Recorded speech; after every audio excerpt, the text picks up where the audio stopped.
going to solve a 2016 JEE Advanced PYQ, and the question goes like this.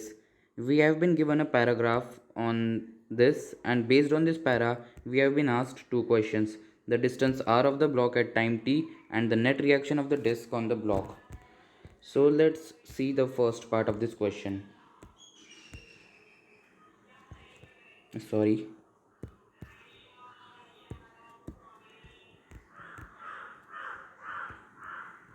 So this is something circular disk. Block is kept somewhere here. Initially it was at r by 2 distance. At some time t it is at r distance, and it's constrained to move along the slot. Now from the rotating frame, we would see a force acting in radially outwards direction, which is the centrifugal force, which is given by m omega square r, right? And another force which was acting on the particle as seen from the rotating frame is a Coriolis force, which we would see in the second part of the question. For now, let's concentrate only on the centrifugal force. So this centrifugal force is is responsible for the motion of the block along the slot. So let's write the force equations. M omega square r equals to m acceleration as seen from rotating frame. So omega square r is v dv by dr. Remember, this velocity is velocity as seen from the rotating frame. Okay, so omega square r dr equals to v dv, and then now we can integrate it. Initially velocity 0, finally v, initially distance r by 2, finally some distance r. Omega square r square minus r square by 4 equals to omega t, then omega r square minus r square by 4, v square, here it would come v square. Okay, so v, now we can write v, this is velocity from rotating frame. Okay, v can be written as dr by dt, so I am writing it dr by dt and then bringing like this, equals to omega dt. Okay, integrating on both sides, in r by 2 to r and then 0 to t.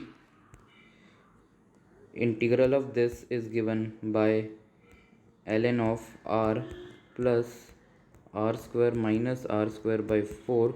Limit goes from r by 2 to r and it is omega t. Now opening this, we would get ln r plus r square minus r square by 4 divided by r by 2 equals to omega t. Okay, now we can write it as e to the power omega t equals into r by 2 equals to r plus r square minus r square by 4. Now just we have to separate the variable r and find its value. What I can do is bring this r by 2 e to the power omega t, this r on LHS, and keeping it here and then squaring. R square by 4 e to the power 2 omega t plus r square minus 2 r, this r gets, and okay, and this is in this, r square goes off. Okay, so r square by 4 e to the power 2 omega t and then plus r square by 4 equals to r e to the power omega t. R cancels r, and then so finally we are getting r by 4 e to the power omega t plus r by 4 e to the power omega t equals to r. Therefore our final answer is r by 4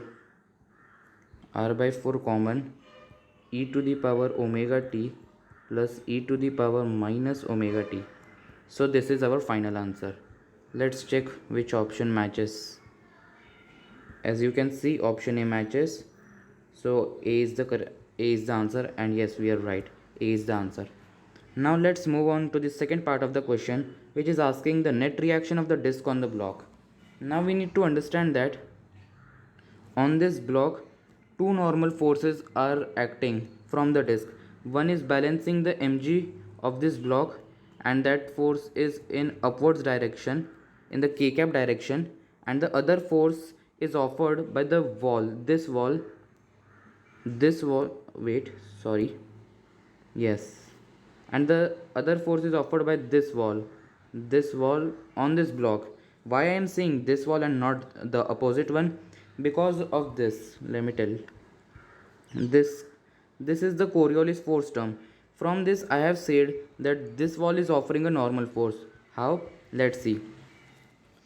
So this is the force which is acting on the particle as seen from the rotating frame. So now let's see the direction of this force. It's given that this force is 2m velocity from rotating frame cross omega. So we know that velocity from rotating frame is in this direction, radially outwards, which is I cap direction. And now we would take the cross product of this velocity and the omega of this disk, which is in this direction, k cap direction. Omega is in this direction. So let's take the cross product, v cross omega. So the Coriolis force direction is coming out to be here. So and since the block is constrained to move along this slot, so this Coriolis force is balanced by the normal force offered by this wall. Therefore, so now let's take it to the new page. So one component of normal which is one normal which is offered by the wall is balancing the Coriolis force, and the other normal is balancing the weight of the block. So Coriolis force is given by 2m velocity from rotating frame cross omega, and this is in the, and this normal force is in upwards direction, n2. Now let's calculate n1. 2m velocity into omega. We know velocity because we have this radius, because we know the distance of the block at time t. So by differentiating it with respect to time, we would get the velocity. So let's get it. V is r by 4 omega e to the power omega t minus omega e to the power minus omega t. So this is our velocity.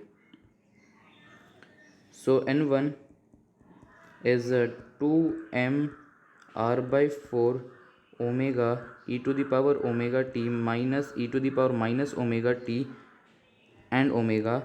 This gets solved, and so n1 is coming out to be half m omega square r e to the power omega t minus e to the power minus omega t. So this is our n1, and this is in the direction opposite to the Coriolis force direction. What is the direction of Coriolis force? Negative j cap. So this is in positive j cap direction. So the net reaction offered by the disk on the block is half m omega square r e to the power omega t minus e to the power minus omega t j cap plus mg k cap. So this is our final answer. Let's check which option matches it. Half m omega square r e to the power omega t minus e to the power, yes. So B option matches, so B is the correct answer, and yes, we are right. So I hope you like the solution, and I'm sorry if I was not able to explain you, since I am also in 11th grade and tried to explain it in my words so that I would also get the conceptual clarity in this question. I hope you liked it, and sorry for my poor English. Okay, till then, goodbye, thank you.